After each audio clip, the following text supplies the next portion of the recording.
Repolling हो रहा है, आई वेलकम द ऑर्डर।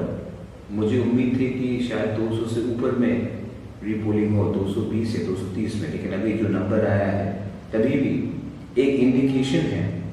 और इलेक्शन कमीशन ने खुद स्वीकार किया है कि इस इलेक्शन में ये इलेक्शन फ्री एंड फेयर नहीं हुआ है। इसका ये मतलब है कि लॉ एंड ऑर्डर, एक छोटे से स्टेट में हम एक सीट में ठीक तरीके से इलेक्शन नहीं कर सके। इसका मतलब है कि यहाँ में प्रशासन डर चुकी है और वो चाहती है कि जनता को डराकर, बहकाकर और घबराकर वोटिंग फ्री एंड फेयर ना करे। ये जो रीपोलिंग होगा, मैं सबको निवेदन करता हूँ कि बिना डर के आप आके वोट कीजिए। लेकिन ये एक तमाचा भी है हमारे स्टेट गवर्नमेंट के ऊपर, क्योंकि वो कह रहे थे कि रीपोलिंग का आवश्यकता नहीं। कांग्रेस पार्टी दिल्ली गई, Piyush Vishwas senior vice president, Shubhal Bhowmik candidate, मैंने खुद एआईसीसी सेक्रेटरी से, जनरल सेक्रेटरी से बात किया था।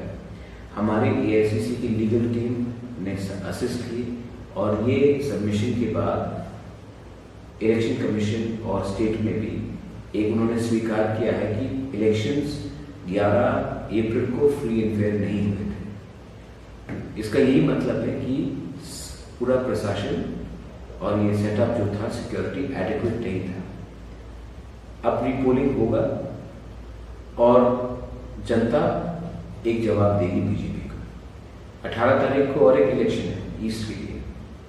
मुझे नहीं लगता कि अभी तक प्रशासन ने कोई स्टेप्स लिया है फ्री एंड फेयर इलेक्शन होने के लिए। मैं अभी भी रिक्वेस्ट कर रहा हूँ हमारे सीईओ को, रिटर्निंग ऑफिसर्स को, कि इलेक्शन त्रिपुरा ईस्ट कॉन्स्टिट्यूंसी में भी फ्री एंड फेयर होना चाहिए।